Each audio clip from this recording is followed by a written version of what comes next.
ഒരു പരാജയം ഉണ്ടാവുമ്പോഴാണ് നമ്മുടെ കൂടെ ഉണ്ടായിരുന്ന ആൾക്കാർ ആരാന്ന് നമുക്ക് മനസ്സിലാവുക. അതുവരെ ഉണ്ടായിരുന്ന സൗഹൃദങ്ങൾ നമുക്ക് മനസ്സിലാവുക. അപ്പൊ ലാൽ ജോസ് എന്ന ഒരു ആക്ടറിന്റെ ഏറ്റവും നല്ല സിനിമയായിട്ട് മാറുന്നത് ഒരു സാമൂഹ്യ പ്രതിബദ്ധതയുള്ള വിഷയമാണെന്ന് തോന്നി. ഒന്ന് അത് മാത്രമല്ല, അതിനകത്തൊരു എന്റർടൈനിങ് മാറ്ററും ഉണ്ട്. ഞാൻ സാധാരണഗതിയിൽ എൻ്റെ സിനിമയിൽ എഴുതി വെച്ചിട്ടുള്ള സാധനങ്ങൾ അധികം മാറ്റാൻ അനുവദിക്കാത്ത ഒരാളുമാണ്. നമുക്ക് ഈ മലയാളത്തിൽ നിന്നും വേണ്ടത്ര ഒരു ശ്രദ്ധ കുറഞ്ഞു പോകുന്നോ ഗൗരി എന്നൊരു നടിയിലേക്ക് മറ്റുള്ള ഡയറക്ടർമാരും അല്ലെങ്കിൽ മറ്റുള്ള പ്രൊഡ്യൂസറും ശ്രദ്ധ കുറഞ്ഞു പോകുന്നു എന്ന് തോന്നുന്നു? ഞാൻ കുറച്ച് ഇൻഫീരിയോറിറ്റി കോംപ്ലക്സും ചെറിയ കോൺഫിഡൻസ് കുറവും ഒക്കെ ഉള്ള ഒരാളാണ്. ഫഹദിനെ പോലെ. അതെ.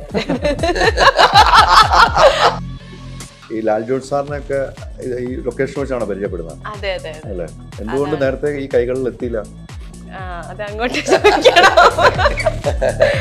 അല്ല, ഈ സാറ് കാണിക്കുന്ന ഈ ആർജവമൊക്കെ ഇപ്പോൾ ഉള്ള ആക്ടേഴ്സൊക്കെ കാണിച്ചാൽ സിനിമയുടെ പ്രൊമോഷനൊന്നും ഒരു കുറവും വരില്ല കേട്ടോ.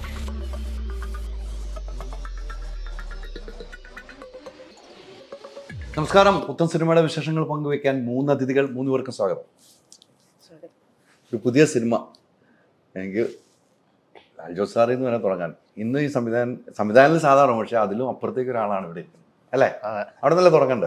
എന്നോട് രഞ്ജിത്ത് വന്നിട്ട് എന്നോടൊന്നും ചോദിക്കണല്ലോ, ലാൽ സാറിനെല്ലാം ചോദിക്കും. ഇതിന്റെ സംവിധാനം നിങ്ങളാണെന്ന് ഞാൻ പറഞ്ഞു. രഞ്ജിത്തായിട്ട് നമുക്ക് അത്ര അടുപ്പമാണ്. ഞങ്ങൾ കുറേ സിനിമകൾ ഞങ്ങൾ ഒരുമിച്ച് വർക്ക് ചെയ്തിട്ടുണ്ട്. നമ്മൾ പോകുന്ന സിനിമയിലൊക്കെ ഞങ്ങൾ ഈ ഇടയ്ക്ക് ഒരു സിനിമയിൽ വർക്ക് ചെയ്തതാണ്.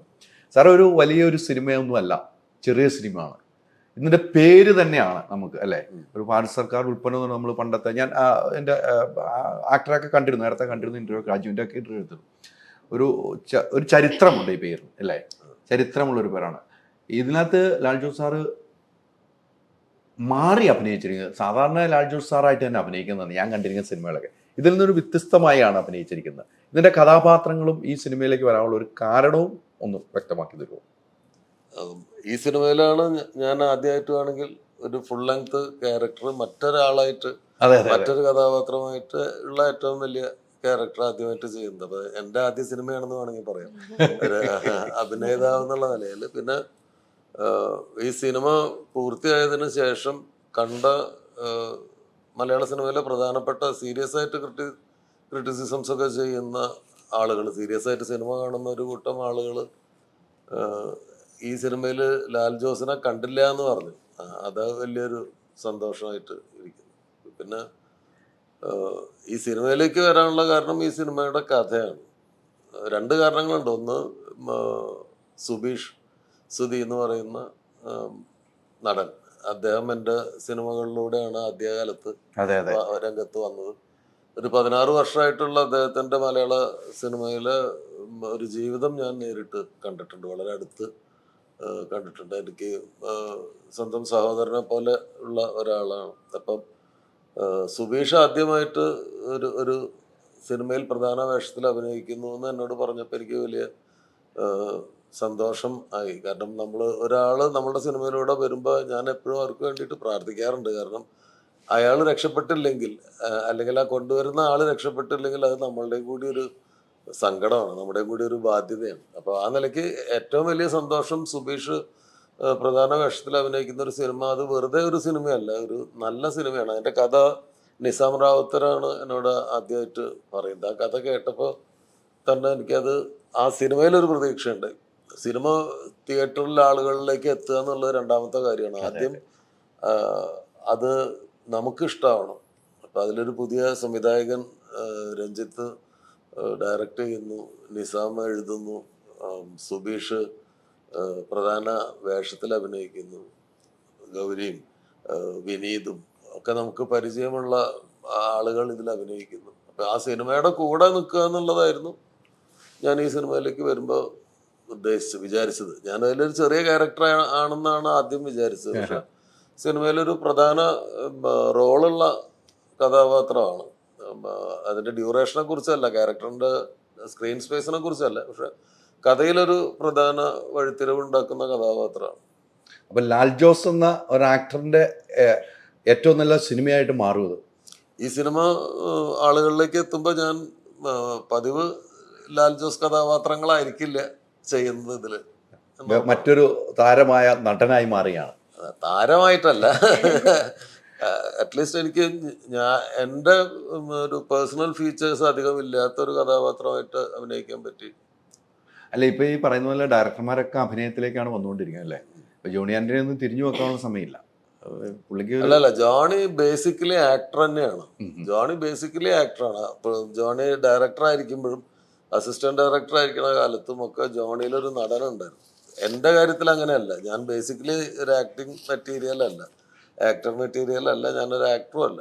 പക്ഷെ ഇതിപ്പോ ഈ നിത്യാഭ്യാസി ആനയെ എടുക്കും എന്ന് പറഞ്ഞ പോലെ ചെറിയ ചെറിയ റോളുകളിൽ ലാൽ ജോസായിട്ടും ഡയറക്ടറായിട്ടും ചെറിയ ഡോക്ടർ കഥാപാത്രമായിട്ടും ഒക്കെ ചെറിയ ചെറിയ 2-3 സീനുകളിൽ അഭിനയിച്ചിട്ടുണ്ടായ ഒരു പരിചയം. പിന്നെ ഇത് മുഴുവൻ എൻ്റെ കുട്ടികളാണ്, ഇതിൽ എല്ലാവരും സുഹൃത്തുക്കളാണ്.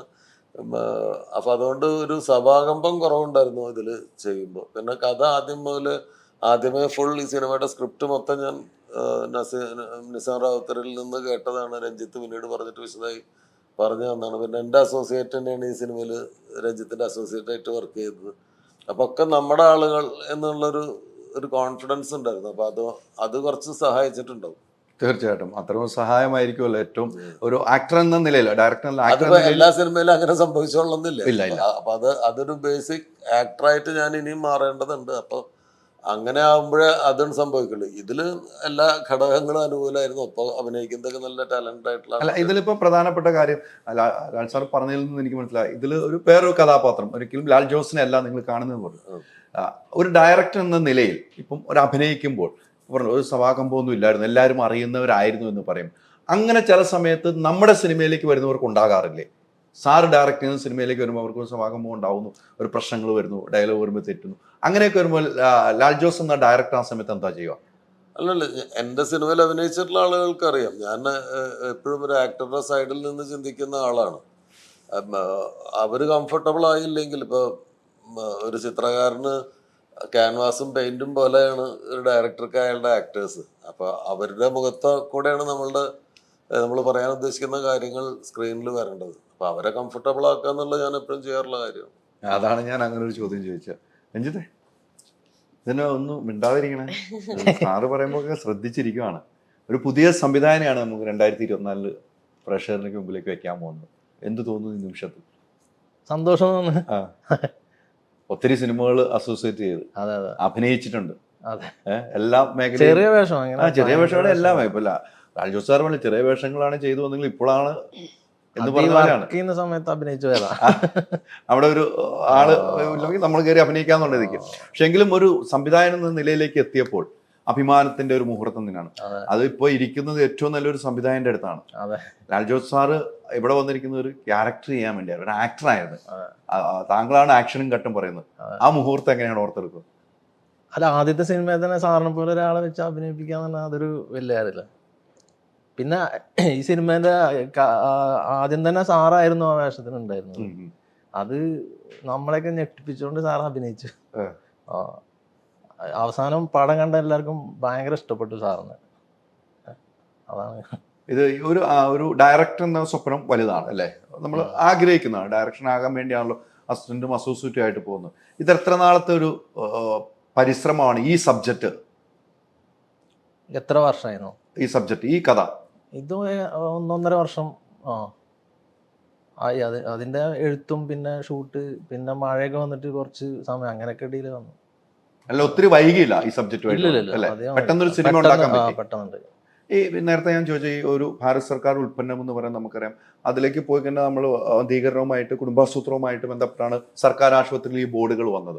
അത്തരം ഒരു സബ്ജക്ട് തെരഞ്ഞെടുത്തപ്പോൾ ഒരു ഭയം ഉണ്ടായിരുന്നു, ഇനി ഭാവിയിൽ അത് ചർച്ച ചെയ്യപ്പെടുന്ന ഒരു സബ്ജക്റ്റ് ആണെന്നുള്ള ഒരു ഭയം? ഒരു സാമൂഹ്യ പ്രതിബദ്ധതയുള്ള വിഷയമാണെന്ന് തോന്നി. ഒന്ന് അത് മാത്രമല്ല, അതിനകത്തൊരു എന്റർടൈനിങ് മാറ്റർ ഉണ്ടായിരുന്നു. ആ എന്റർടൈനിങ് കൂടെ ഇത് പറയുമ്പോൾ ആളുകളിലേക്ക് എത്തും എന്നുള്ളൊരു അങ്ങനെ ഒരു കോൺഫിഡൻസ് ഉണ്ടായിരുന്നു. അതാണ് പ്രധാനപ്പെട്ട ഒരു കാര്യം. അത്തരം ഒരു സംസാര രീതികളൊക്കെ വന്നിരുന്നു. അതെ. നമ്മുടെ ഒരു എന്റർടൈനർ ആണെങ്കിലും ഇതൊരു വളരെ പ്രധാനപ്പെട്ട ഒരു വിഷയം പറയുന്ന ഒരു സിനിമയാണ്. അതാണ് അത്തരം പറയപ്പെടും, സംസാരിക്കപ്പെടും ഈ സിനിമ ഇറങ്ങി കഴിയുമ്പോൾ. അങ്ങനെ ഒരു സംഭവം ഉണ്ടല്ലേ? തീർച്ചയായിട്ടും. ഗൗരി, നമ്മൾ ലാസ്റ്റ് കണ്ടെന്നാണ് പിരിഞ്ഞത്? ലിറ്റിൽ മിസ് റാവുത്തറിന്റെ ഈ പറഞ്ഞ പോലെ ആ സിനിമ ഞാൻ കണ്ടിരുന്നു, അന്ന് വിളിച്ചിട്ടില്ല, നായകനെയൊക്കെ വിളിച്ച് ഞാൻ എനിക്ക് ഇഷ്ടപ്പെട്ട സിനിമയാണെന്നും പറഞ്ഞു, നല്ല സിനിമയായിരുന്നു. വേണ്ടത്ര നമുക്ക് സ്ക്രീനിൽ അല്ലെങ്കിൽ തിയേറ്ററുകളിൽ നിന്നും റെസ്പോൺസ് കിട്ടാതെ വന്ന ഒരു പ്രശ്നമാണ്. അത് ചില സിനിമയ്ക്ക് ബ്രീത്തിങ് സമയം തിയേറ്റർ ഉടമകൾ തരാത്തതാണ്. നമ്മുടെ കയ്യിലല്ലല്ലോ, പലതും നമ്മുടെ കയ്യിലല്ല. ബട്ട് മിക്സ്ഡ് ആയിരുന്നു റെസ്പോൺസ്. പക്ഷെ അത് കഴിഞ്ഞ് OTT-യിൽ റിലീസ് ആയപ്പോ എല്ലാ സിനിമകൾക്കും ഉള്ള ഒരു ഓഡിയൻസ് ഉണ്ടായിരുന്നു. അതെ, തീർച്ചയായിട്ടും ഉണ്ടായിരുന്നു. സിനിമ നല്ലതുമായിരുന്നു, ഞാൻ കണ്ട ഒരു സിനിമ കൂടെയായിരുന്നു. എന്തായാലും ഈ സിനിമയിലേക്ക് വീണ്ടും എത്തിയിരിക്കുകയാണ്.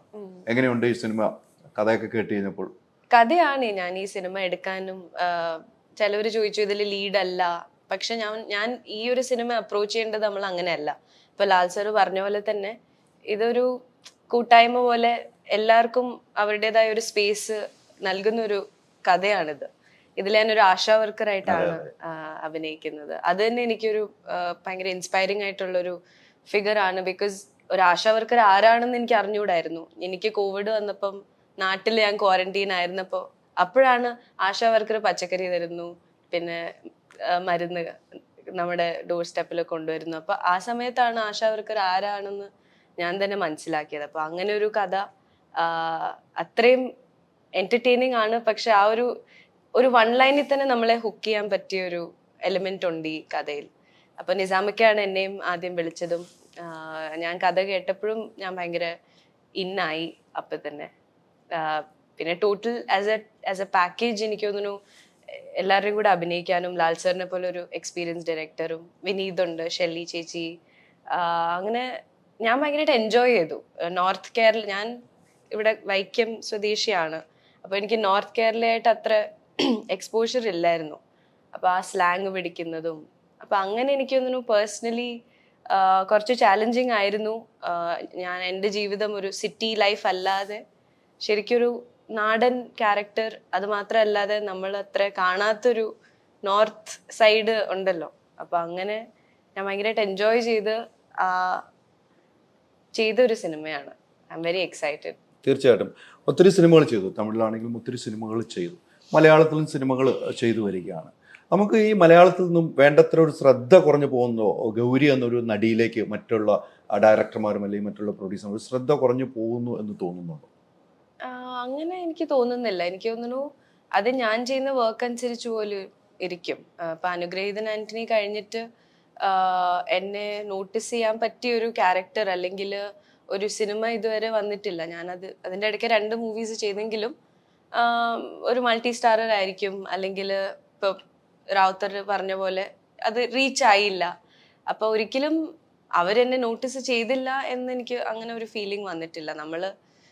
നമ്മുടെ വർക്കിൽ പ്രൂവ് ചെയ്യണമെന്ന് തന്നെയാണ്. തമിഴിൽ ഒത്തിരി സിനിമകൾ കിട്ടുന്നുണ്ട്, വലിയ വലിയ ആക്ടേഴ്സിനൊപ്പമാണ് അഭിനയിക്കുന്നത്. അത്തരം ഒരു സംഭവം മലയാളത്തിൽ ഗൗരിക്ക് കിട്ടുന്നില്ല എന്ന് എനിക്കൊരു പ്രേക്ഷകൻ എന്ന നിലയ്ക്ക് തോന്നുന്നു. പക്ഷെ എനിക്കിപ്പോ ഇറങ്ങാൻ ഉള്ളത് കൂടുതലും മലയാളമാണ്. എനിക്ക് തോന്നുന്നു ഈ ഒരു വർഷം ഒരു 3-4 മലയാളം റിലീസസ് ആണ് എനിക്ക്. ഇപ്പൊ ഒരു ഈക്വൽ സ്റ്റാൻഡിലാണ് തമിഴും മലയാളവും. ഇനിഷ്യലി വിജയ് സാറിന്റെയും ധനുഷ് സാറിന്റെയും കൂടെയുള്ള സിനിമകള് അതിനെ കുറിച്ചാണ് തോന്നുന്നു പറയുന്നത്. അത് കഴിഞ്ഞിട്ട് എനിക്കിപ്പോ ഒരു ഈക്വൽ, ഇപ്പൊ പലവരും ചോദിക്കും മലയാളമാണോ കൂടുതൽ ചെയ്യുന്നതെന്ന് അവിടെ ചോദിക്കുന്നത്. അവിടെ നിങ്ങ കേരള പോയിട്ടില്ലാന്ന് ചോദിക്കും, ഇവിടെ വരുമ്പോൾ തിരിച്ചും ചോദിക്കും. അതുകൊണ്ട് രണ്ടും ബാലൻസ് ചെയ്യുന്നെങ്ങനെയോ. ഈ ലാൽ ജോൺ സാറിനൊക്കെ ഈ ലൊക്കേഷൻ വെച്ചാണ് പരിചയപ്പെടുന്നത്. അതെ അതെ അല്ലേ? എന്തുകൊണ്ട് നേരത്തെ ഈ കൈകളിൽ എത്തിയില്ല? അത് അങ്ങോട്ട് ചോദിക്കണം, എനിക്ക് ആ ഭാഗ്യം കിട്ടിയില്ല. ഗൗരി ചെറിയ കുട്ടിയാണ്. ഇപ്പൊ ഞാൻ ബാലതാരമായിട്ടാണ് ഓർക്കുന്നത്, അല്ലെങ്കിൽ ചെറിയ കുട്ടിയായിട്ട് അഭിനയിച്ച സിനിമയാണ് ഓർക്കുന്നത്. അപ്പൊ ഇതിലേക്കുള്ള സ്വിച്ച് വളരെ പെട്ടെന്നാണ്. പിന്നെ എല്ലാത്തിനും അതിൻ്റെതായിട്ടുള്ള സമയമുണ്ട്. ഗൗരിയുടെ സമയം വരും, ഗൗരിയുടെ സമയം വന്നു കഴിഞ്ഞു. ഇനി സിനിമകൾ ഇറങ്ങി ഭാരത സർക്കാർ ഉൽപ്പന്നമൊക്കെ ഇറങ്ങി കഴിയുമ്പോൾ ഗൗരിനെ നന്നായിട്ട് ആളുകൾ ശ്രദ്ധിക്കും, മറ്റു ഡയറക്ടേഴ്സ് കൂടുതൽ ശ്രദ്ധിക്കും. ലാൽ ജോസ് സാറും ശ്രദ്ധിക്കും എന്നാണ് പറഞ്ഞത്. ഞാൻ അവിടേക്ക് ഇട്ട് തരുവാണ്, ഇനി നിങ്ങളായിക്കോണം. പക്ഷെ സാറും ഭയങ്കര കംഫർട്ടബിൾ ആയിരുന്നു. ഇൻ ദ സെൻസ് ആദ്യമൊക്കെ നെർവസ് ആയിരുന്നു. ഈ പേര് കുറെ കേട്ടിട്ടുണ്ട് നമ്മള് ആസ് എ ചൈൽഡ് ഓൾസോ. നമ്മൾ അതാണ് ലാൽ ജോസ് എന്ന് പറയുമ്പോൾ പക്ഷെ ഞാൻ വിചാരിച്ച പോലെ ഒരു ടെൻഷനോ ഒന്നും നമ്മളെ ഫീൽ ചെയ്യിപ്പിക്കാതെ ഭയങ്കര ഫ്രീ ആയിട്ട് ഓരോ കഥകൾ പറയുന്നതും ഞങ്ങൾക്ക് എല്ലാവർക്കും, അറ്റ്ലീസ്റ്റ് വിനീത്, എനിക്ക്, ഞങ്ങൾ ഈ ബഡ്ഡിങ് ആക്ടേഴ്സിന് ഭയങ്കര എൻറിച്ചിങ് ആയിരുന്നു സാറിൻ്റെ കൂടെ പല കാര്യങ്ങൾ സംസാരിക്കുന്നതും ഓരോ കഥകളും it was very nice too. തീർച്ചയായിട്ടും. ലാൽജു സാറേ, ഈ പറയുന്ന പോലെ ഒത്തിരി സിനിമകളായി. സാറിൻ്റെ സിനിമകളെല്ലാം നമുക്ക് പ്രേക്ഷകർക്ക് ഇഷ്ടപ്പെടുന്ന സിനിമകൾ, അടുത്തിറങ്ങിയ സിനിമകളൊക്കെ നമുക്കറിയാം. ചില സിനിമകൾ പരാജയപ്പെടുന്നു, സിനിമകൾ വിജയിക്കുന്നു. പരാജയത്തിന്റെ പിന്നിലേക്ക് പിന്നീട് സാറ് തിരിഞ്ഞു നോക്കാറുണ്ടോ? പരാജയം മാത്രമല്ല, വിജയവും പരാജയവും ഒക്കെ നമ്മൾ ഓർക്കേണ്ടി വരും, അല്ലെങ്കിൽ ആളുകൾ ഓർമ്മിപ്പിക്കും. പിന്നെ പരാജയം ഹാൻഡിൽ ചെയ്യാൻ എളുപ്പമാണ്, വിജയം ഹാൻഡിൽ ചെയ്യാൻ ഇത്തിരി പാടാണ്. അങ്ങനെയാണ്. ഫെയിലിയർ നമ്മളെ ഗ്രൗണ്ടഡ് ആക്കും. അപ്പം നമുക്ക് കുറച്ചുകൂടി വെളിവൊക്കെ വരും. അടുത്ത ചെയ്യേണ്ടതിനെ കുറിച്ചുള്ള ഒരു ക്ലിയർ പിക്ചർ ഉണ്ടോ, അടുത്ത എന്താണ് ചെയ്യേണ്ടതെന്നുള്ളതിൻ്റെ സൂചന ഒരു ഫെയിലിയർ നിങ്ങൾക്ക് തരും. പക്ഷെ സക്സസ് ആണ് നിങ്ങളെ കുറേ കൂടി ബ്ലൈൻഡ് ആക്കുക. അപ്പം അതുകൊണ്ട് ഹാൻഡിൽ ചെയ്യാൻ എളുപ്പം ഫെയിലിയേഴ്സാണ്. അത്തരം ഒരു ഫെയിൽ ആവുമ്പോൾ ഇപ്പം സാറ് പറഞ്ഞാൽ നമ്മൾ രണ്ടും നോക്കാറുണ്ട്. അത് പിന്നീട് സാറിനെ മാറ്റി ചിന്തിപ്പിക്കാൻ പല ഘടകങ്ങളുണ്ടാകും അല്ലേ? അല്ല, ഒന്നാമത്തെ കാര്യം, ഓരോ സിനിമയും വേറെ വേറെയാണ്. അപ്പോൾ ഒരു സിനിമയിൽ നിന്ന് നമ്മൾ പഠിച്ച പാഠം അടുത്ത സിനിമയിൽ ഉപയോഗപ്പെടില്ല. കാരണം ആ സിനിമയാണ്, അടുത്ത സിനിമയാണ്. അത് വേറെ കഥയാണ്, വേറെ കഥാപാത്രങ്ങളാണ്, വേറെ ഭൂമികയാണ്. പക്ഷെ ഒരു വ്യക്തി എന്നുള്ള നിലയിൽ പരാജയം തരുന്ന പാഠങ്ങൾ നമ്മളെ വേറെ ചില കാര്യങ്ങൾ പഠിപ്പിക്കും. ഒരു പരാജയം ഉണ്ടാകുമ്പോഴാണ് നമ്മുടെ കൂടെ ഉണ്ടായിരുന്ന ആൾക്കാർ ആരാന്ന് നമുക്ക് മനസ്സിലാവുക, അതുവരെ ഉണ്ടായിരുന്ന സൗഹൃദങ്ങൾ നമുക്ക് മനസ്സിലാവുക, അതുവരെ നമ്മുടെ സ്ട്രെങ്ത്താന്ന് വിചാരിച്ചിരുന്ന കാര്യങ്ങൾ നമ്മുടെ സ്ട്രെങ്ത് അല്ല എന്ന് നമ്മൾ തിരിച്ചറിയുക. അപ്പം അത്തരം തിരിച്ചറിവുകളാണ് പരാജയങ്ങൾ തരിക. അല്ലാതെ ഒരു ചെയ്ത സിനിമ പരാജയപ്പെട്ടു, അതിൽ ഈ തിരക്കഥ ഈ ഏരിയയിൽ ഒരു ചെറിയ പ്രോബ്ലം ഉണ്ടായി, അല്ലെങ്കിൽ ഈ കഥാപാത്രം കാസ്റ്റിംഗ് തെറ്റായിപ്പോയി, അല്ലെങ്കിൽ ആ സീൻ എഴുതിയത് ശരിയായില്ല, അല്ലെങ്കിൽ ഇത് ഡയറക്റ്റ് ചെയ്ത് ശരിയായില്ല എന്നുള്ളത് മനസ്സിലാവും. പക്ഷെ അത് മനസ്സിലായതുകൊണ്ട് നമുക്ക് പിന്നെ അത് കറക്റ്റ് ചെയ്യാൻ പറ്റില്ല. അത് കഴിഞ്ഞു. ഈ വില്ലിൽ നിന്ന് തൊടുക്കപ്പെട്ട അസ്ത്രം പോലെ അത് പോയി കഴിഞ്ഞു. അപ്പം പുതിയ അമ്പെടുത്ത് വില്ല് കൊലയ്ക്കുക എന്നുള്ളതല്ലാതെ അതിൽ കഴിഞ്ഞതിൻ്റെ വലിയ പാഠങ്ങളൊന്നും ഇതിൽ. ഇത് പുതിയ അമ്പും പുതിയ ലക്ഷ്യമാണ്. അല്ല, സാറ് പറഞ്ഞ ഒരു പോയിന്റാണ് എനിക്ക് പെട്ടെന്ന് സംസാരിച്ചപ്പോൾ. ആരായിരുന്നു എൻ്റെ കൂടെ നിന്നിരുന്നത്, അവരെ നമുക്ക് തിരിച്ചറിയാൻ പറ്റുന്നു ഒരു പരാജയം വരുമ്പോൾ എന്ന്. അത് വലിയൊരു പോയിന്റാണ്. കുറ്റം പറയാൻ ഒത്തിരി ആളുകളുണ്ടാകാം. അല്ല, കുറ്റം പറയുന്നതോ നല്ലത് പറയുന്നതോ പുകഴ്ത്തുന്നതോ അതിലേതാ നല്ലത് ഏതാ തെറ്റെന്നൊന്നും പറയാൻ പറ്റില്ല. കുറ്റം പറയുന്നത് തെറ്റായ കാര്യമൊന്നുമല്ല, പുകഴ്ത്തുന്നത് പലപ്പോഴും തെറ്റായിട്ടുള്ള കാര്യമാണ് താൻ. മനസ്സിലായില്ലേ? അപ്പോൾ തിരിച്ചറിവ് എന്ന് പറയുന്നത് വിജയമായാലും പരാജയമായാലും അടുത്ത പരിപാടിയിൽ കോൺസെൻട്രേറ്റ് ചെയ്യുക, ഫോക്കസ് ചെയ്യുക, മുന്നോട്ട് പോവുക എന്നുള്ളതാണ്.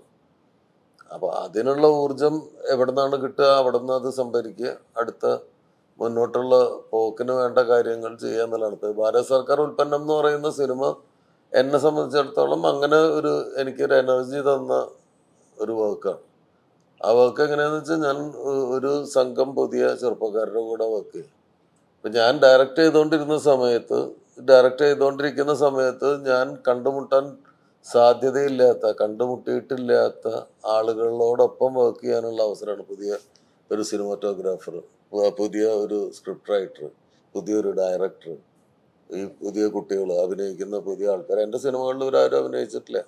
അപ്പം ഇവരെയൊക്കെ പരിചയപ്പെടാൻ പറ്റി. അവരെങ്ങനെയാണ് അവരുടെ ഒരു കരിയറിനെ കാണുന്നതെന്ന് മനസ്സിലായി. ഒരു സിനിമയിൽ അവരെ എങ്ങനെയാണ് അവർ പെർഫോം ചെയ്യുന്നത്, എങ്ങനെയാണ് അതൊക്കെ എനിക്ക് കണ്ടെന്ന് പഠിക്കാൻ പറ്റും. ഇപ്പോൾ രഞ്ജിത്ത് എങ്ങനെയാണ് ഷോട്ടുകളെ സമീപിക്കുന്നത്, ഒരു സിനിമ അവരെങ്ങനെയാണ് കൺസീവ് ചെയ്യുന്നത്. ഇപ്പം ഞങ്ങൾ തമ്മിൽ പല കാര്യങ്ങളും സംസാരിക്കാറുണ്ട്. ഇപ്പോൾ ചില സീനുകളൊക്കെ എടുക്കുമ്പോൾ രഞ്ജിത്തിനോട് ചോദിച്ചിട്ടുണ്ട്, അവിടെ ഒരു ക്ലോസും കൂടി വേണ്ടേ. അപ്പോൾ ആ ഒരു ക്ലോസ് വേണ്ട എന്ന് എന്തുകൊണ്ടാണ് അവർ തീരുമാനിച്ചതെന്നുള്ളത് അതെനിക്ക് പാഠമാണ്. അപ്പോൾ അത്രയും ഒന്നും ഇനി ആവശ്യമില്ല, അത്രയും ഡീറ്റെയിലിങ് ചില സ്ഥലത്ത് ആവശ്യമില്ല. ഇതൊക്കെ നമ്മൾ പഠിക്കുന്നുണ്ട്. അപ്പോൾ ഇത് ഒരു പുതിയ എനർജി കിട്ടുന്നുണ്ട് നമുക്ക്. ഒരു പുതിയ സിനിമയിൽ ഇപ്പോൾ ഒരു അഭിനേതാവായിട്ട് വർക്ക് ചെയ്യുമ്പോൾ ഒരു സംവിധായകൻ്റെ വേറെ ആലഭാരങ്ങളൊന്നും ഇല്ലാതെ, വേറെ സ്ട്രെയിനൊന്നും ഇല്ലാതെ, മറ്റ് കമ്മിറ്റ്മെൻറ്റ്സ് ഒന്നും ഇല്ലാതെ നമ്മൾ വളരെ ഫ്രീ ആയിട്ട് റിലാക്സ്ഡ് ആയിട്ടൊരു സെറ്റിൽ ഇരിക്കുകയാണ്. അപ്പം എന്നെ സംബന്ധിച്ചിടത്തോളം എനിക്കത് വളരെ ആവശ്യമുള്ള ഒരു സമയമാണിത്. അപ്പം അതുണ്ടായി. അപ്പോൾ അങ്ങനെയാണ് ഞാനതിനെ കാണുന്നത്. അല്ല, അത് ഇപ്പോൾ സാറ് പറഞ്ഞ ഒരു പോയിന്റ് കൃത്യമാണ്. രഞ്ജിത്തിൻ്റെ അടുത്തും, രഞ്ജിത്ത് പുതിയ സംവിധാനം, സാറൊരു സീനിയറാണ്. ആ സാറിൻ്റെ ഡൗട്ട് ക്ലിയർ ചെയ്യുമ്പോൾ രഞ്ജിത്ത് പറയണം അവിടെ ഒരു ഡീറ്റെയിൽസ് അത് വേണ്ട എന്ന് പറയുമ്പോൾ അത് ഉൾക്കൊള്ളാനുള്ള ഒരു മനസ്സാണ് സാറിൻ്റെ. അല്ല അവിടെ അതല്ലേ ഗൗരി, അതല്ല എനിക്ക് മനസ്സിലായതാണ്. അല്ല അത് ഒരു സ്റ്റുഡന്റ് ആയി ഇരിക്കാൻ പറ്റിയില്ലെങ്കിൽ സിനിമയിൽ നിങ്ങൾ കാലഹരണപ്പെട്ടു പോകും. തീർച്ചയായും. നിങ്ങൾ പഠിച്ചുകൊണ്ടേ ഇരിക്കണം. ഇപ്പൊ ഒരു ഡോക്ടറാണെങ്കിൽ പുതിയ രോഗങ്ങള്, പുതിയ രോഗലക്ഷണങ്ങള്, പുതിയ മരുന്നുകള്, പഠിത്തം നിർത്തിയ ആള് പിന്നീട് ഡോക്ടറല്ലാണ്ടാവും. അപ്പൊ ഞാൻ കരുതുന്നത് ഞാൻ മരിക്കുന്നത് വരെ സംവിധായകൻ തന്നെയാണ്. ഞാൻ ഒരു നടനാണെന്ന് ഞാൻ വിശ്വസിക്കുന്നില്ല. ഞാനൊരു സംവിധായകൻ തന്നെയാണ്. ആ സംവിധായകന് കിട്ടേണ്ട പാഠങ്ങൾ പല വഴികളിലൂടെ എന്നിലേക്ക് വരുന്നു എന്നുള്ളതാണ്. അതിൻ്റെ ഒരു മാർഗമാണ് അഭിനയിക്കുക എന്നുള്ളത്. എന്നെ സംബന്ധിച്ചിടത്തോളം അഭിനയിക്കുമ്പോൾ മാത്രമേ എനിക്ക് റിലാക്സ്ഡ് ആയിട്ട് ഒരു സെറ്റിൽ ഇരിക്കാൻ പറ്റുള്ളൂ. റിലാക്സ്ഡ് ആയിട്ട് എനിക്ക് മറ്റുള്ളവരെ നോക്കാൻ പറ്റുള്ളൂ. മാറിയിരുന്ന് എനിക്ക് കാണാൻ പറ്റുള്ളൂ. അപ്പൊ ഞാൻ ആക്ടിങ്ങിന് ഞാൻ ഓപ്റ്റ് ചെയ്യുന്നത് ഡയറക്ഷന് വേണ്ടി തന്നെയാണ്. കൂടുതൽ പഠിക്കാൻ കഴിയുന്ന ഒരു സംഭവം അല്ലേ? അല്ലെങ്കിൽ മറ്റൊരു സംവിധായകന്റെ സെറ്റിൽ എനിക്ക് ഇത്രയും നേരം പോയി ഇരിക്കാൻ പറ്റില്ല. ഞാൻ 8-10 അതിലധികം ദിവസങ്ങളുണ്ട്. 10-15 ദിവസം ഞാൻ ഈ സിനിമയുടെ സെറ്റിലുണ്ടായിരുന്നു. അപ്പൊ ഞാൻ ഇതിലൊരു ആക്ടറായിട്ട് ഇതിൽ പാർട്ടിസിപ്പേറ്റ് ചെയ്യുന്നില്ലായിരുന്നെങ്കിൽ എനിക്കൊരിക്കലും അവിടെ പോയിട്ട് ഡയറക്ടർ അടുത്ത് അല്ലെങ്കിൽ മോണിറ്ററിന്റെ സൈഡിൽ അല്ലെങ്കിൽ ഇവർ അഭിനയിക്കുന്നതിന്റെ മുമ്പിൽ പോയിട്ട് വായിൽ നോക്കി നിൽക്കാൻ പറ്റില്ല. ആ നിൽക്കാൻ പറ്റുന്നതിന് ഉള്ള അവകാശം എനിക്ക് തരുന്നത് ഞാൻ ഇതിലൊരു ആക്ടറായതുകൊണ്ടാണ്. അപ്പൊ ഞാൻ പ്രൊഡ്യൂസ് ചെയ്തിട്ടുള്ള സിനിമകളുണ്ട്, വേറെ ഡയറക്ടേഴ്സ് ഡയറക്റ്റ് ചെയ്തിട്ട് നമ്മൾ പ്രൊഡ്യൂസ് ചെയ്തിട്ടുള്ള ഡിസ്ട്രിബ്യൂട്ട് ചെയ്തിട്ടുള്ള സിനിമകളുണ്ട്. അവിടെ പോലും എനിക്കൊരു ദിവസം പോയാൽ ഒരു 10-15 മിനിറ്റിൽ കൂടുതൽ സെറ്റിൽ ചെലവഴിക്കാൻ പറ്റില്ല. കാരണം ഞാൻ അവിടെ വന്നിരിക്കുമ്പോൾ അവരെ അസ്വസ്ഥരാകും. കാരണം ആ ക്രിയേറ്റീവ് വർക്കിന്റെ ഭാഗമല്ല ഞാൻ.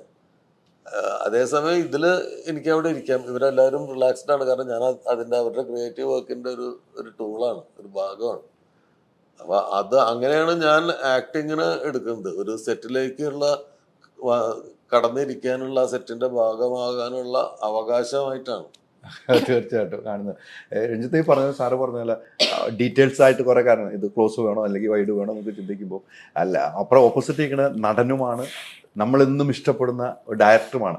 അവിടെ രഞ്ജിത്ത് പറയുകയാണ് അതല്ല ഡീറ്റെയിൽസ്, മനസ്സിലെന്താണ് തോന്നുക, സാറിൻ്റെ അടുത്ത് അങ്ങനെ പറയണോ, അങ്ങനെയൊക്കെ ഒരു ചാഞ്ചാട്ടം ഉണ്ടാവോ? ഞാൻ രാവിലെ തന്നെ സ്ക്രിപ്റ്റ് സാറിൻ്റെ അടുത്ത് കൊണ്ടുപോയി കാണിച്ചിട്ട് ഒക്കെ ഒന്ന് ക്ലിയർ ചെയ്യാം. അപ്പൊ എനിക്ക് എന്താ ചെയ്യേണ്ട ഒരു ഐഡിയ കിട്ടും. അങ്ങനെ ചെയ്യുന്നത്. അല്ല, ഇതിന്റെ പ്രശ്നം എന്താന്ന് വെച്ചാല് ഈ പറഞ്ഞ ഒരു കാര്യം ഉണ്ടാവും. ഇയാള് കുറെ പടങ്ങളൊക്കെ ചെയ്തിട്ടുള്ളതാണ്. ഞാനൊരു ഷോട്ട് പറയുമ്പോ എന്ത് വിചാരിക്കുന്നുള്ളത് ആദ്യത്തെ ദിവസം മാത്രമേ ഉള്ളൂ. ആദ്യത്തെ ദിവസം രഞ്ജിത്തിന് തീർച്ചയായിട്ടും അത് ഉണ്ടാവും.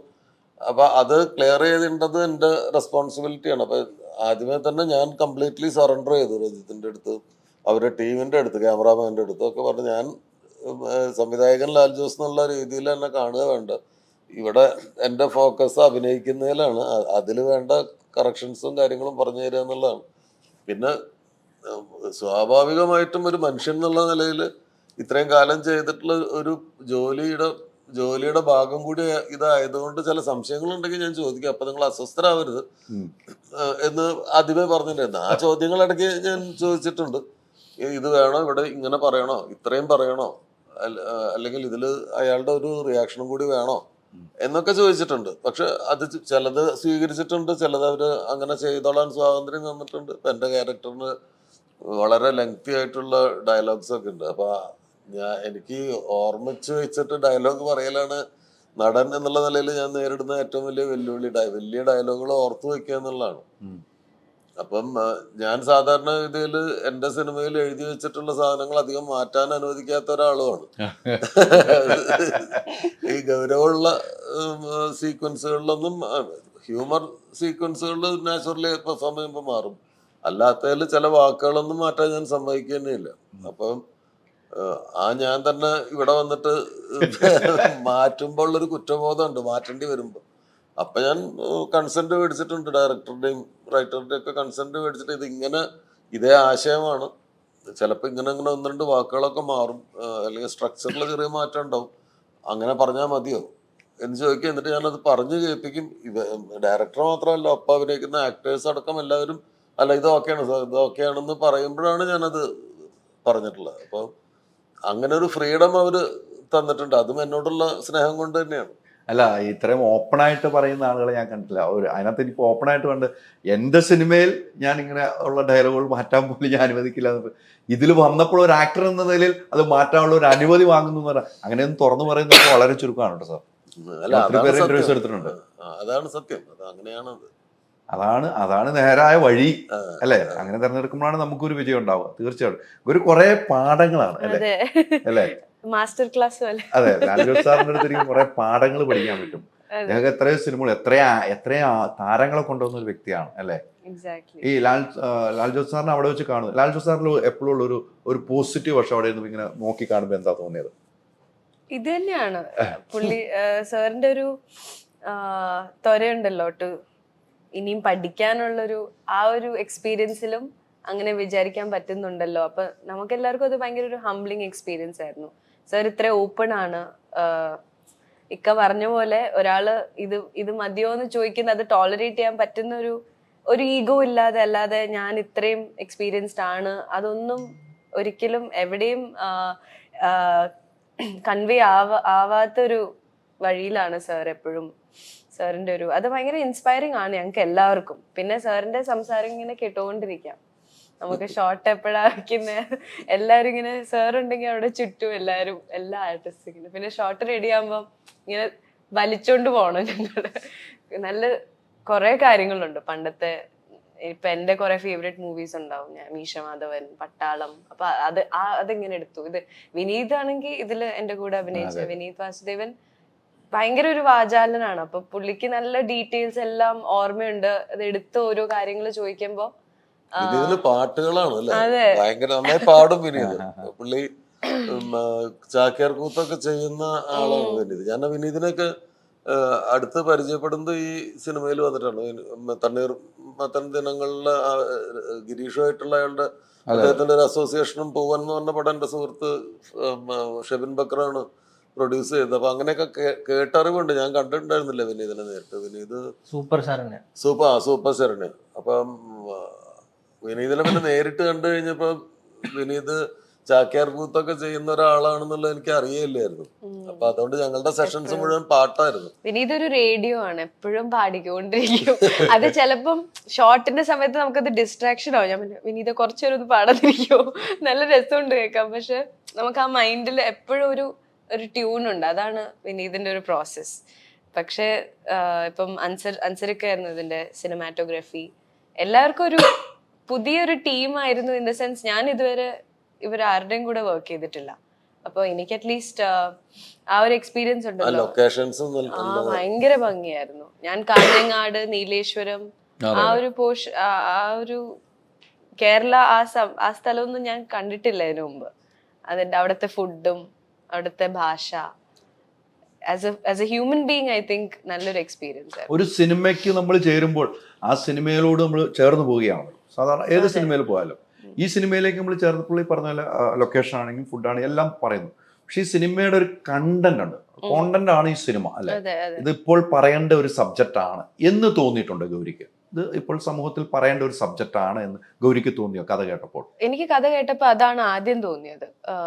ആ ഒരു ഹുക്കുണ്ട്, ആ ഒരു ആസ് എ പടത്തിന്റെ ഒരു വൺ ലൈൻ ഞാൻ പറഞ്ഞ പോലെ അത് എന്തായാലും ആൾക്കാർക്ക് എൻജോയ് ചെയ്യും. അത് പറയേണ്ടതാണ്. സിനിമ എനിക്ക് കൂടുതൽ റിവീൽ ചെയ്യാൻ പറ്റൂല. പക്ഷെ ഇതിന്റെ കഥയുടെ ഏറ്റവും രസകരമായിട്ടുള്ള കാര്യം എന്ന് വെച്ചാല് ഞാനിങ്ങനെ ഒരു സിനിമയിൽ അഭിനയിക്കുന്നുണ്ട്. എന്താ സിനിമയുടെ പേര്? ഒരു ഭാരത സർക്കാർ ഉൽപ്പന്നം. അപ്പൊ തന്നെ ആളുകളുടെ മുഖത്ത് ഒരു ചിരിയുണ്ട്. അതെന്താന്ന് ഈ സിനിമയ്ക്കുള്ള കഥയുടെ ഏറ്റവും വലിയ ഗുണം എന്ന് പറയുന്നത് ഒറ്റ വാചകത്തിൽ നമുക്ക്, അല്ലെങ്കിൽ ഒന്നോ രണ്ടോ വാക്യങ്ങളിൽ നമുക്ക് ഈ സിനിമയുടെ കഥ പറയാൻ പറ്റും. അത് തന്നെയാണ് ഇതിന്റെ അപകടം. കാരണം അത് പറഞ്ഞാൽ മുഴുവൻ മനസ്സിലാവും. അതെ, ട്രെയിലറിലാണെങ്കിലും പാട്ടിലാണെങ്കിലും ഗിവിംഗ് അവേ ടു മച്ച് എന്നുള്ളൊരു ഫീലിംഗ് ഉണ്ട്. പെട്ടെന്ന് ഫുൾ പ്ലോട്ട് അങ്ങ് കൺവേ ആവും. അല്ല, അത് ആ കഥയുടെയും ഈ പ്ലോട്ടിന്റെയും പ്രത്യേകതയാണ്. വളരെ പെട്ടെന്ന് ഈ കഥ കേട്ടപ്പോ ഒരു സംവിധായകൻ എന്നുള്ള നിലയിൽ എനിക്ക് തോന്നിയത്, അയ്യോ ഇതെന്താ ഞാൻ ആലോചിക്കാതിരുന്നു, ഇതൊരു നല്ല സാധനമാണ്, ഇത് എന്തുകൊണ്ട് നമുക്ക് സ്ട്രൈക്ക് ചെയ്തില്ല എന്ന് എനിക്ക് തോന്നി. അതുപോലെ ഞാൻ എൻ്റെ സുഹൃത്തുക്കളായിട്ടുള്ള സീനിയർ ആയിട്ടുള്ള ഡയറക്ടേഴ്സ്, നീ ഏതൊരു പടത്തിൽ അഭിനയിക്കേണ്ടത് കേട്ടില്ല, സുധീഷിന്റെ പടത്തിൽ നീ ഉണ്ടോ എന്നൊക്കെ ചോദിക്കുമ്പോൾ ഞാനുണ്ട്. അപ്പൊ എന്താ സംഭവം, രസമുണ്ടോ, പേര് രസമുണ്ടല്ലോ എന്നൊക്കെ അവര് പറയുമ്പോ എനിക്ക് 2 വാചകത്തിൽ ഞാൻ ഈ സിനിമയുടെ കഥ പറയും. അത് അയ്യോ അത് കലക്കലാണുള്ളത്. അങ്ങനെ എല്ലാ ഡയറക്ടേഴ്സും ഒരു പുതിയതെന്നോ പഴയതെന്നോ അല്ല, സീനിയർ ആയിട്ടുള്ള ആൾക്കാരെല്ലാവരും അതൊരു ഉഗ്രൻ ഒരു രസികൻ നോട്ടാണ്. അത് നന്നായി സ്ക്രിപ്റ്റ് വർക്ക് ചെയ്തിട്ടുണ്ടെങ്കിൽ ഡെഫിനറ്റ് സാധ്യതയുള്ള ഒരു സംഭവമാണ് എന്നാണ് എല്ലാവരും പറയുന്നത്. ഹ്യൂമറും അതില് ആ 2 വരിയിൽ തന്നെ അതിലത്തെ ഹ്യൂമറും പിടികിട്ടും. അല്ല, ഞാനിത് കണ്ട കുറെ ആളുകളുണ്ട്, ഞാൻ അവരുമായിട്ട് സംസാരിച്ചു. എനിക്ക് കാണാനില്ല, എന്നോട് വിളിച്ചപ്പോൾ ഞാൻ ഇല്ലായിരുന്നു. എനിക്ക് കാണണമെന്നുണ്ട്, റിലീസിന് മുമ്പ് കാണണമെന്ന്. എനിക്ക് അത്രയും കണക്ഷനുള്ള ആളുകളായി സിനിമ കണ്ടവരെന്നോട് പറഞ്ഞപ്പം എനിക്ക് ഈ സിനിമ ഭയങ്കരമായിട്ട് വർക്കൗട്ട് ആവുകയാണ്.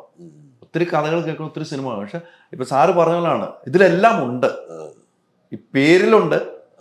അല്ല, കുറച്ച് കാലത്തിന് ശേഷം നിങ്ങളിപ്പോ ഇതില് ആരാണ് പ്രധാന കഥാപാത്രം എന്നുള്ളതൊന്നൊരു വിഷയമല്ല.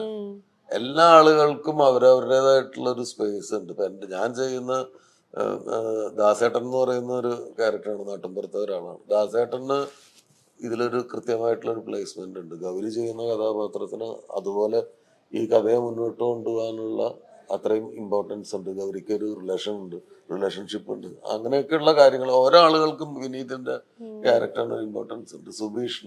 സുബീഷ് 16 കൊല്ലത്ത് അയാളുടെ ഒരു ജീവിതം ഞാൻ കണ്ടിട്ടുള്ളതാണ്. പല തരത്തിൽ എനിക്ക് സുബീഷ് ഒരു മാതൃകയായിട്ട് തോന്നിയിട്ടുണ്ട്. ഒരാളുടെ ഒരു കോൺഫിഡൻസ് ലെവല് എന്നെ അത്ഭുതപ്പെടുത്തിയിട്ടുണ്ട്. ഞാൻ കുറച്ച് ഇൻഫീരിയോറിറ്റി കോംപ്ലക്സും ചെറിയ കോൺഫിഡൻസ് കുറവും ഒക്കെ ഉള്ള ഒരാളാണ് പേഴ്സണലി. ഞാൻ അതിനെ ഓവർകം ചെയ്യാൻ ഭയങ്കരമായിട്ട് സ്ട്രഗിൾ ചെയ്യേണ്ടി വരാറുണ്ട് പലപ്പോഴും. പക്ഷെ സുബീഷിന്റെ ഒക്കെ ഒരു കോൺഫിഡൻസ് ലെവല് കണ്ടിട്ട് ഞാൻ അത്ഭുതപ്പെട്ടിട്ടുണ്ട്. 16 വർഷങ്ങൾ പുള്ളി ഈ ഇൻഡസ്ട്രിയിൽ പിടിച്ചു നിന്ന്, ഇങ്ങനത്തെ ഒരു ഇൻഡസ്ട്രിയിൽ പിടിച്ചു നിന്ന് 16ാം വർഷത്തില് അയാള് എന്താണോ വന്ന വർഷം ആഗ്രഹിച്ചത് അത് നേടുകയാണ്. അപ്പൊ അതിന്റെ ആ ജേണിയുടെ കൂടെ ഞാൻ ഉണ്ടായിരുന്നു. അതുകൊണ്ട് തന്നെയാണ് ഈ സിനിമയിൽ ഞാൻ ഉണ്ടെന്നുള്ളതിൽ എനിക്ക് ഏറ്റവും അഭിമാനവും സന്തോഷവും ഒക്കെ ഉള്ളത്. ഒരാളുടെ ഒരു കരിയറിന്റെ യാത്രയിൽ അയാളുടെ ജീവിതത്തിന്റെ 16 വർഷങ്ങളിൽ അയാളോടൊപ്പം ഞാനും ഉണ്ടായിരുന്നു എന്നുള്ളതാണ് എൻ്റെ സന്തോഷം. ഈ സിനിമ വിജയിച്ച് കാണുക എന്നുള്ളത് ആണ് എൻ്റെ ഏറ്റവും വലിയ ആഗ്രഹം. ഞാൻ സുബീഷായിട്ട് എല്ലാ ദിവസവും അപ്ഡേറ്റ് ചെയ്യുന്നതാണ്. എനിക്കും ഈ പറഞ്ഞ പോലെ അത്ര ആത്മബന്ധം, ആത്മസുഹൃത്താണ് തുടക്കം മുതൽ ഞാൻ കാണുന്നതാണ്. അപ്പോൾ ഈ സിനിമ തീർക്കാനൊക്കെ സുബീഷ് കിടന്നിരുന്ന പാടുപെട്ട അവസ്ഥകളൊക്കെ എനിക്കറിയാവുന്നതാണ്. ആ പടം ഇനി തിയേറ്ററിൽ എത്തുമ്പോഴാണ്, ആ ആദ്യത്തെ ദിവസം കഴിയുമ്പോഴാണ് സുബീഷ് ഒന്ന് ഉറങ്ങാൻ പറ്റുള്ളൂ.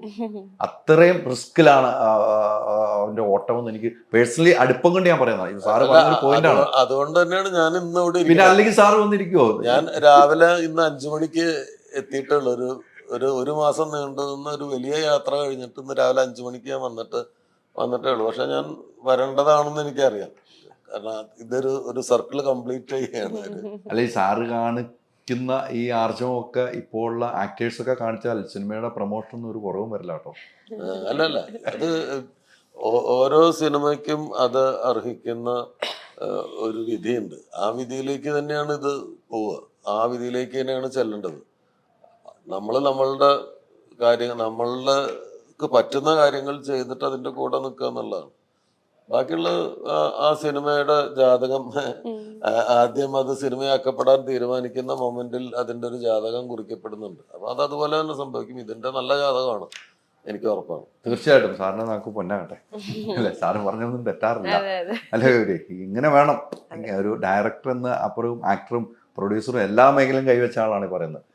എന്തൊരു പോസിറ്റീവ് ഫീലിംഗ് ആണ്. അത് തന്നെ സുബീഷ് ഏട്ടനും ഒരു പറഞ്ഞപ്പോ ഞാൻ ആലോചിക്കായിരുന്നു, സുബീഷ് ഏട്ടന്റെ ഒരു എനർജി ഭയങ്കര കണ്ടീജിയസ് ആണ്. വെച്ചാല് നമുക്ക് പെട്ടെന്ന് റൂമിൽ വന്ന് എന്തെങ്കിലുമൊക്കെ പറയും, അപ്പൊ എല്ലാവർക്കും ഓക്കെ, എല്ലാം പെട്ടെന്ന് ചെയ്യാനുള്ളൊരു മോട്ടിവേഷൻ സുബീഷ് ഏട്ടനുണ്ട്. അപ്പൊ പലപ്പോഴും ചില ആസ്പെക്ട്സിൽ എന്തെങ്കിലും കുറവുകൾ ഉണ്ടെങ്കിൽ പോലും സുബീഷ് ഏട്ടൻ പുള്ളിക്ക് പറ്റിയ എല്ലാം 100% കൊടുക്കാറുണ്ട്. അപ്പൊ എനിക്ക് തോന്നുന്നു സുബീഷ് ഏട്ടൻ ഇല്ലായിരുന്നെങ്കിൽ ഈ പടം ഒരിക്കലും ഈ ഒരു പാക്കേജിൽ ഇത്രയും, ഇപ്പൊ പറഞ്ഞല്ലോ 1.5 വർഷമായിട്ട് ഈ കഥ എല്ലാം തുടങ്ങുന്നു, പക്ഷെ ഈ ഒരു ടൈം ലൈൻ ഞങ്ങക്ക് കീപ്പ് ചെയ്യാൻ പറ്റിയത് തീർച്ചയായിട്ടും സുബീഷ് ഏട്ടൻ ഒരു വലിയ കാരണമാണ്.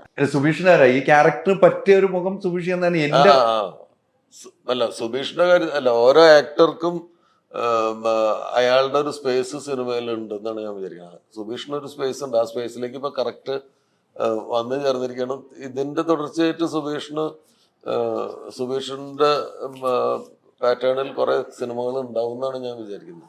അയാളെ വെച്ച് സിനിമകൾ ചെയ്യാൻ അല്ലെങ്കിൽ അയാളെ പ്രധാന റോളിൽ കാസ്റ്റ് ചെയ്തുകൊണ്ടുള്ള സിനിമകൾ മലയാളത്തിൽ സംഭവിക്കുമെന്നാണ് ഞാൻ വിചാരിക്കുന്നത്. തീർച്ചയായിട്ടും അങ്ങനെ ഉണ്ടാകണം. രഞ്ജിത്ത് തമ്മിൽ വലിയ ഭാഗ്യവാനാണ് കേട്ടോ. ഒരു ആദ്യ സംവിധാനം വലിയ ഭാഗ്യമാണ്. അത്രയും നല്ല ആർട്ടിസ്റ്റുകൾ ഇതിനകത്തുണ്ട്. ഇത്രയും ആർട്ടിസ്റ്റുകൾ ഈ സിനിമയിലുണ്ട്.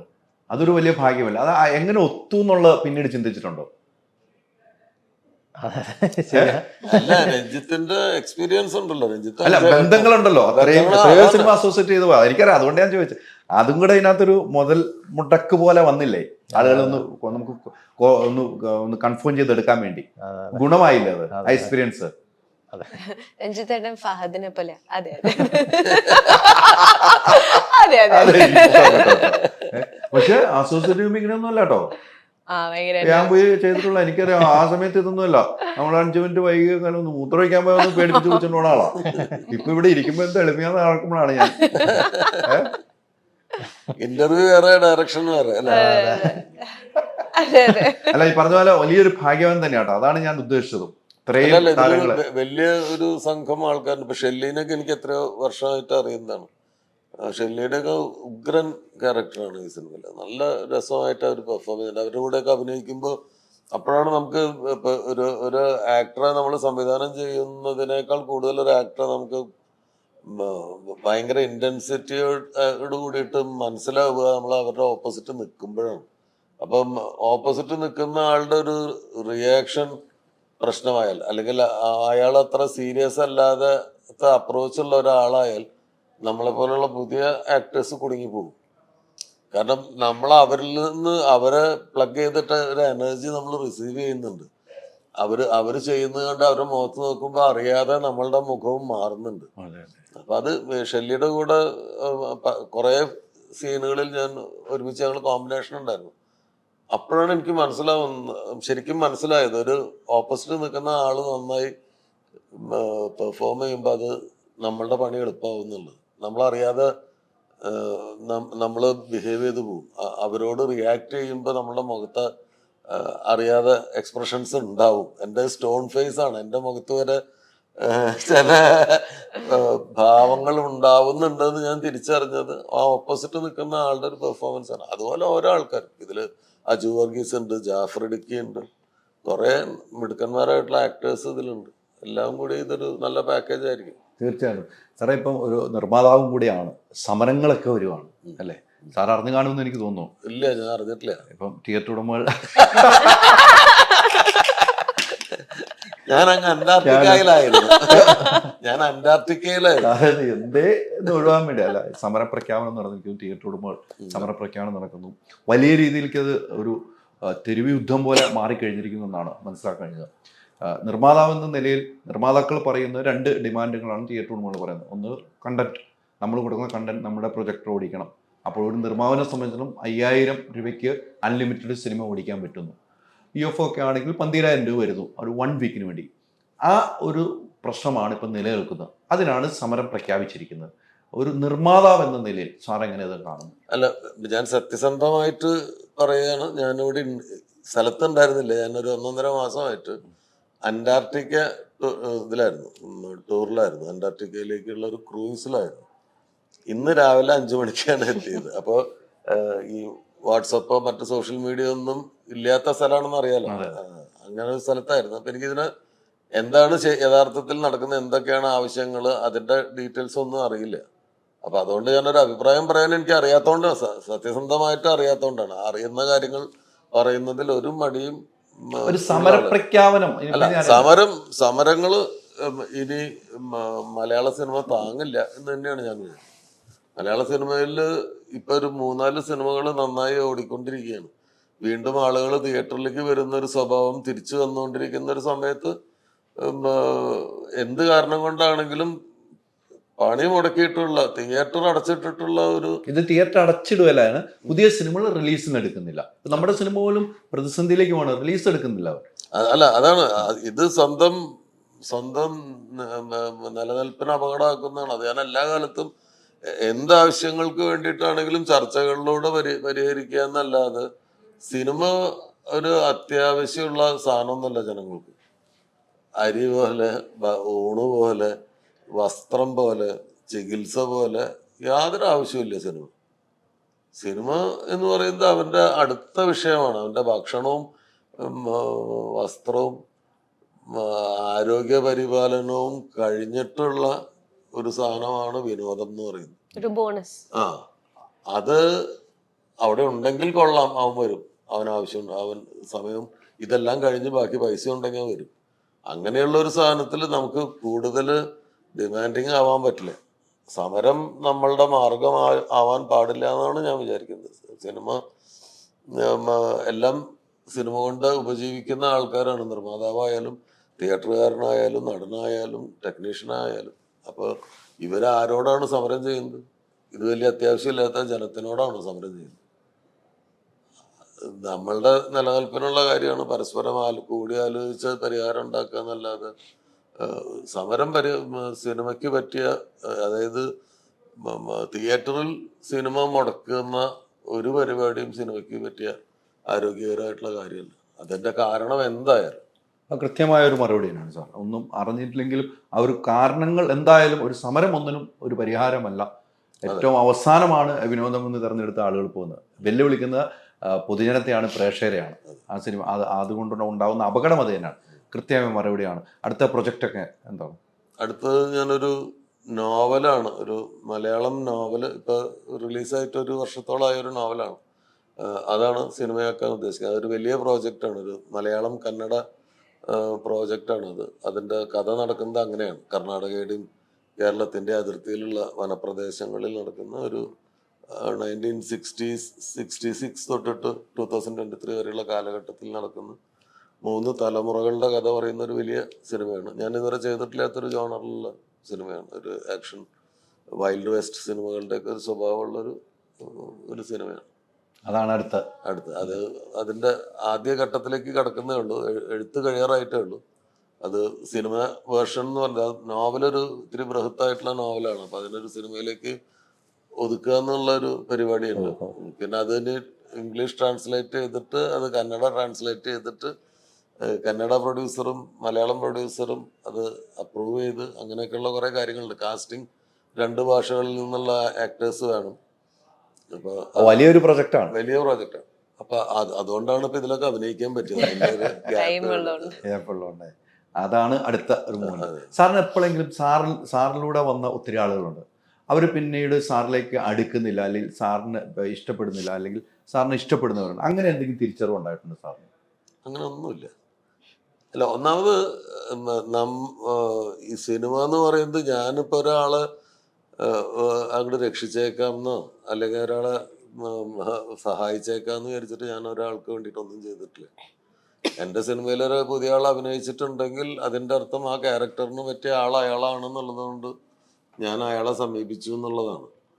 ആ സിനിമ കഴിയുന്നതോട് കൂടിയിട്ട് ആ ബന്ധം കഴിഞ്ഞു.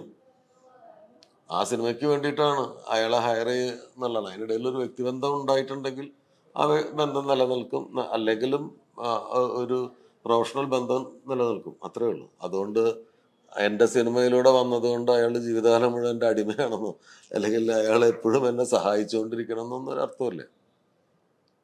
അപ്പൊ അങ്ങനത്തെ എക്സ്പെക്ടേഷൻ ഇല്ലാത്തതുകൊണ്ട് എനിക്ക് അങ്ങനത്തെ യാതൊരു ഭാരങ്ങളും ചുമക്കേണ്ടി വന്നിട്ടില്ല. നമ്മളങ്ങനെ നോക്കുന്നേ ഇല്ല. ഇല്ല. ഞാൻ വളരെ പ്രൊഫഷണൽ ആയിട്ടുള്ള ഒരാളാണ്. അതിനപ്പുറത്തുള്ള പേഴ്സണൽ ബന്ധങ്ങളുള്ള ആളുമാണ്. പേഴ്സണൽ ബന്ധവും പ്രൊഫഷണൽ ബന്ധമായിട്ട് ഞാൻ ഒരിക്കലും കണക്ട് ചെയ്തിട്ടില്ല. അപ്പോൾ അതുകൊണ്ടാണ് ഞാൻ കൊണ്ടുവന്ന ഒരാൾ വലിയൊരു നിലയിലെത്തിയപ്പോൾ അയാൾ എന്നെ അങ്ങനെ സഹായിച്ചുകൊണ്ടിരിക്കണമെന്ന് ഞാൻ ഒരിക്കലും ചിന്തിച്ചിട്ടുമില്ല. ചിന്തിക്കാതിരിക്കണതാണ് എപ്പോഴും നല്ലത്. അല്ല, അത് ശരിയല്ലല്ലോ. അങ്ങനെ ഒരു ചിന്തക്കല്ല. പ്രൊഫഷണലി ഞങ്ങൾ തമ്മിൽ കണക്റ്റഡ് ആണ്. എനിക്ക് അടുത്തൊരു പ്രൊഫഷണൽ ആവശ്യം ഉണ്ടാകുമ്പോൾ അയാൾക്ക് സാധിക്കുമെങ്കിൽ അയാളത് സ്വീകരിക്കും, അല്ലെങ്കിൽ അയാൾ സ്വീകരിക്കില്ല, അത്രേ ഉള്ളൂ എൻ്റെ കാര്യം. അതുകൊണ്ട് ഒരു പേഴ്സണൽ വിഷമമോ ഗ്രഡ്ജോ ഒന്നും ഉണ്ടാവാൻ പാടില്ല നല്ല പ്രൊഫഷണൽസ്. വലിയൊരു ഉദാഹരണമാണ് ഈ വാക്കുകൾ.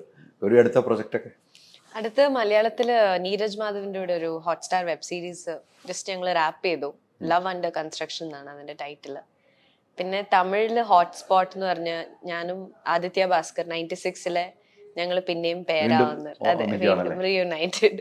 അതൊരു ആന്തോളജിയാണ്, ഒരു ഹൈപ്പർ ലിങ്ക് പോലെ, പക്ഷെ തിയേറ്ററിക്കലി റിലീസ് ചെയ്യാണ്. മാർച്ച് 8 ആയിരിക്കും മിക്കവാറും. അത് നെറ്റ്ഫ്ലിക്സിലും റിലീസ് ഉണ്ട്. പിന്നെ തമിഴ് വിഘ്നേഷ് ശിവന്റെ അടുത്ത പ്രോജക്റ്റിലും ഞാനുണ്ട്. ലവ് ടുഡേയിലെ പ്രദീപ് രംഗനാഥിന്റെ കൂടെ, കൃതി ഷെട്ടി. അതൊരു വലിയ പ്രോജക്റ്റാണ്. ഇതൊക്കെയാണ് മലയാളത്തിലും തമിഴിലും. അല്ല, അങ്ങനെ എല്ലാ സിനിമകളും നിറഞ്ഞിരിക്കട്ടെ ഗൗരി. Thank you. ഗൗരി ഒരു നാട്ടുകാരിയാണ്, ഞങ്ങളൊക്കെ വൈക്കമാണ്, അതെ. നാട്ടും പുറത്തുകാരിയാണ്. അപ്പോൾ മലയാളികൾക്ക് എന്നും ഇഷ്ടമുള്ള ഒരാളാണ് ഗൗരി. അപ്പോൾ എന്നും മലയാളത്തിൽ നിറഞ്ഞിരിക്കുക, അതോടൊപ്പം മറ്റു ഭാഷയിലും അഭിനയിക്കുക.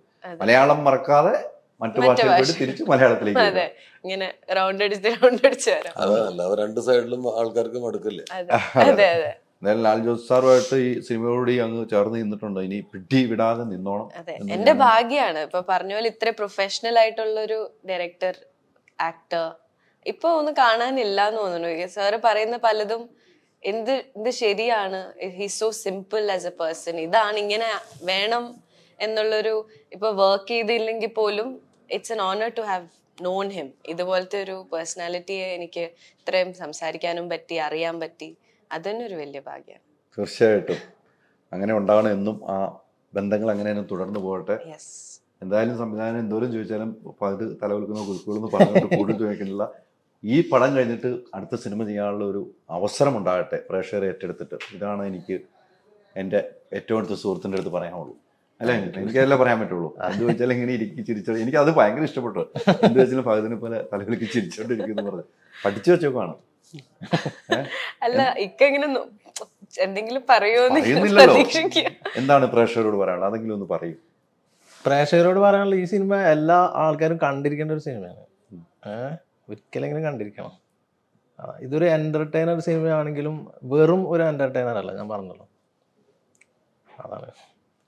അതാണ് സാറേ, അതാണ് ഈ പറഞ്ഞതുപോലെ സിനിമ തിയേറ്ററിൽ തന്നെ പോയി കണ്ട സിനിമയാണ്. നമ്മൾ കേട്ടതും കണ്ടതും ഒന്നുമല്ല. ഈ സിനിമയ്ക്കുള്ളിൽ കുറെ കഥാപാത്രങ്ങൾ, നേരത്തെ ഗൗരി ചെയ്യുന്ന ആശാവർക്കറുടെ വേഷമാണ് എന്ന് പറയുമ്പോൾ ആശാവർക്കറിന്റെ ഒരു കാര്യങ്ങൾ നമ്മൾ നേരിട്ട് അനുഭവിച്ചിട്ടില്ല. ഈ കഥയിൽ, ഈ സിനിമയിലൂടെ നമുക്ക് കാണാൻ പറ്റും. ലാൽ മീഡിയയിൽ നിന്നും സിനിമ കണ്ടിറങ്ങിയ അവർ പറയുന്ന ഓരോ വാക്കുകൾ എൻ്റെ മനസ്സിൽ ഇപ്പോഴും നിലനിൽക്കുന്നുണ്ട്. ആ വാക്കുകൾ ഫലം കാണുമെന്ന് ഞാൻ വിശ്വസിക്കുന്നു. ഈ സിനിമ സൂപ്പർ ഹിറ്റ് ആയിട്ട് സാറേ, ഒരു നടൻ എന്ന നിലയിൽ ഈ സിനിമയിലൂടെ നല്ലൊരു ആക്ടറായിട്ട് മാറട്ടെ എന്ന് ഞാൻ ജോസ് സാറിനോട് പറയാൻ, എനിക്ക് പറയാനുള്ള യോഗ്യനാണോ എന്ന് എനിക്കറിയില്ല. സന്തോഷം, കേൾക്കാൻ വളരെ ആഗ്രഹിക്കുന്ന കാര്യമാണ്. നാവുകൊണ്ടാവട്ടെ. തീർച്ചയായിട്ടും ഞാൻ പറഞ്ഞതുപോലെ നടക്കട്ടെ. 3 പേർക്കും ഒത്തിരി സന്തോഷം. സിനിമ സൂപ്പർ ഹിറ്റായിട്ട് ഇതിന്റെ 25-ാമത്തെ 50-ാം ദിവസം ആഘോഷിക്കാനുള്ള ഭാഗ്യവും നമുക്ക് ജഗദീശൻ തട്ടെ. Thank you.